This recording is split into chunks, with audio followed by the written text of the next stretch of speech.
How to be frugal, but not cheap. Do you know what the words cheap and gross have in common? They're both 5-letter words that describe something you don't want to be.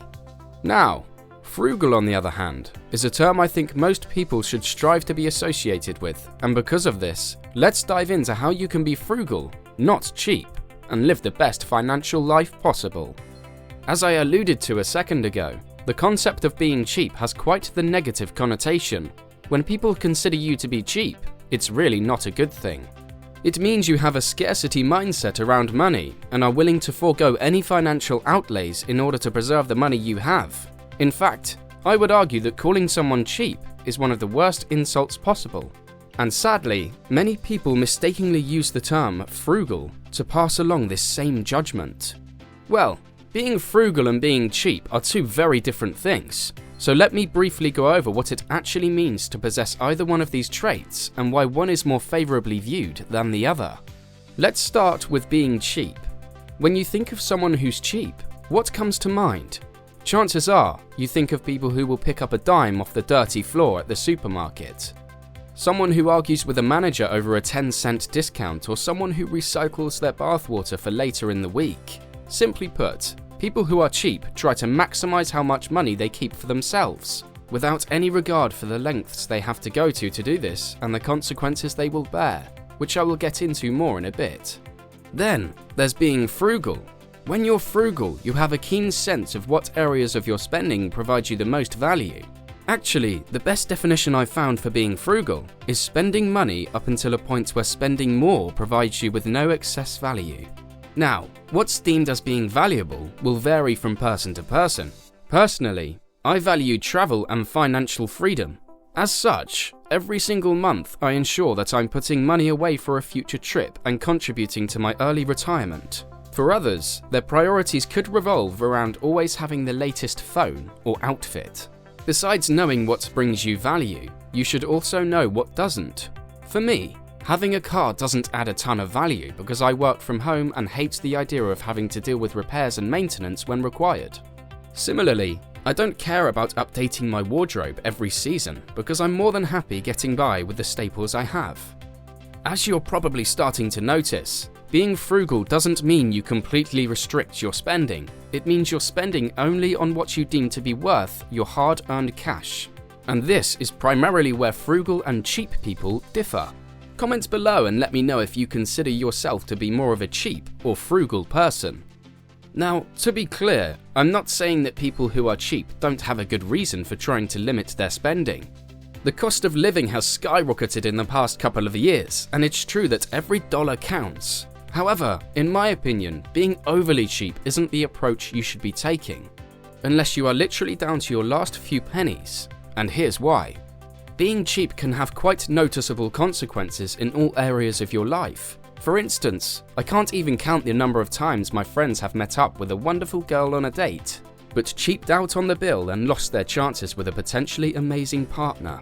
Or they've passed on an opportunity to go on a once-in-a-lifetime trip with their friends because they'd rather have the $2,000 sitting in their bank than memories that would last them a lifetime. This is all to say that being cheap can have detrimental implications in your relationships. Sadly, the effects run much deeper. In another example, being cheap may lead to people buying low-quality food, and in my opinion, what you don't spend taking care of yourself now, you'll end up paying in medical bills later. So, again, being cheap can seep into other areas of your life that you may have never realized before now. However, aside from having impacts on your relationships and health, what most people don't realize is that being cheap isn't the best approach if financial progress is what you're aiming to achieve. Unfortunately, I had to learn this the hard way. You see, as opposed to the frugal person I am today, when I was younger, I was the definition of cheap. I would save up every penny I made, be consistently on the lookout for deals, and would deprive myself of experiences just to save a buck. Trust me, I wasn't the most fun person to be around, but at least this made me incredibly wealthy, right? Not quite. When you're cheap, you actually lose out on a ton of opportunities for getting ahead financially. And I want to share those that I think are the most impactful right now. First off, when you're cheap, you're much less likely to spend your money to learn.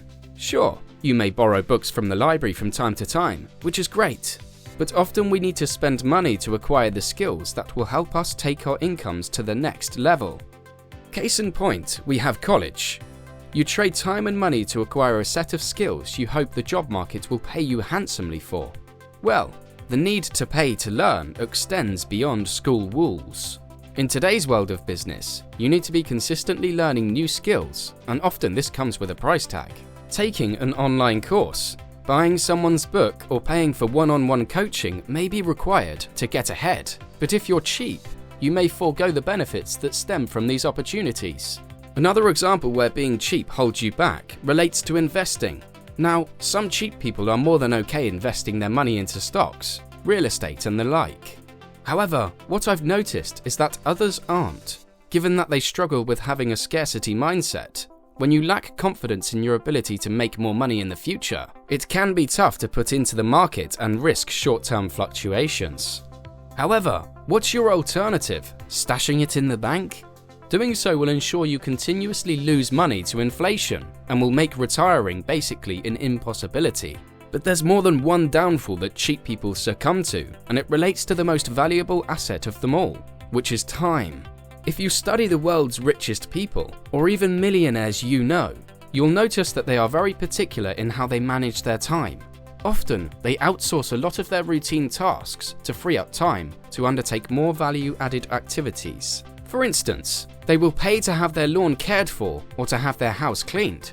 Then, during this freed up time, they can work, spend time with family, or do anything else they please. This is a life hack that really improved my own quality of life. When you're cheap, this simply isn't going to be an option for you. I see it all the time. People spending hours every week driving store to store just to save an extra buck or two on groceries. Or they will give up the only free time they have on the weekends to clean and take care of their priorities when they'd rather be spending time with their kids. Or subscribing to the channel, which you can do now if you haven't already, by hitting that big red button below. No one talks about these consequences of being cheap, but if you can afford to outsource some of your routine tasks, it can go a long way in improving your finances and your life overall. At a fundamental level, this is what being frugal is all about. It's about using your money in the ways you deem to be the most fruitful, and when you're frugal, you gain a ton of benefits, a few of which I want to share with you now. The first benefit of being frugal is unlocking more free time. Let me share with you a very shocking statistic. Right now, more than 100 million Americans have a side hustle.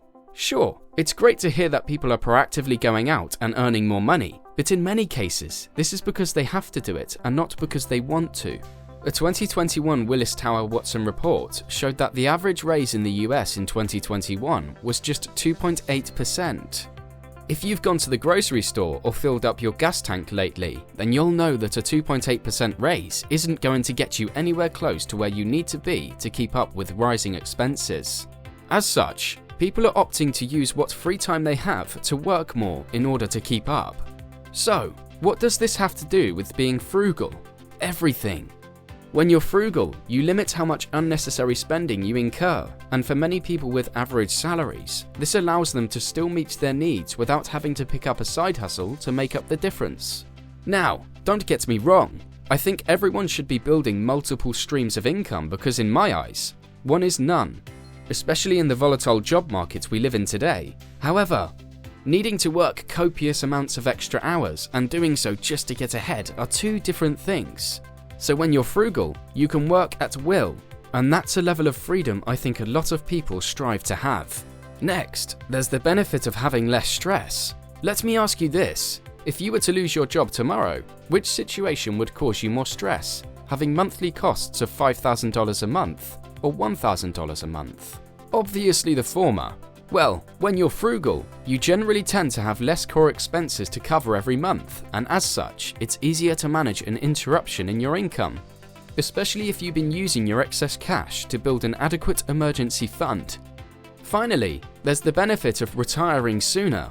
In the United States, based on recent surveys, only about 20% of workers are passionate about their jobs.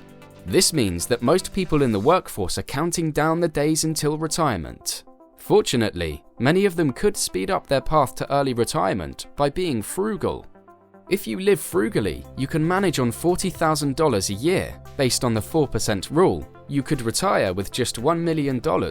When investing $1,000 a month at a 7% rate of return, you'd have to invest for 28 years to achieve your goal. And if you start early enough, this could allow you to retire in your 40s or 50s. Therefore, clearly there are a ton of reasons to adopt frugality in your life. But one doesn't just wake up one day and become frugal. Optimizing how you use your money takes deliberate effort, so let me share how you can determine which expenses are the most valuable to you and how you can use this knowledge to unlock all of your other financial goals. To maximize your frugality and unlock all the benefits I just shared, you're going to have to perform a needs assessment. This requires you to review all of your monthly expenses and determine which are key to your survival. These are usually expenses like your housing, food, transportation, and utilities. Once you have these core expenses in front of you, ask yourself if you can be manipulated in order to save more money. This could be done through downsizing your home, giving up your expensive car, or eating out a few less times a month. Once you've streamlined these expenses, look to your discretionary expenses for other saving opportunities. What I've done in the past is spend a full month without any discretionary spending. I cut out partying, going out for dinner, Starbucks, and then I ask myself at month's end which I missed and which I didn't.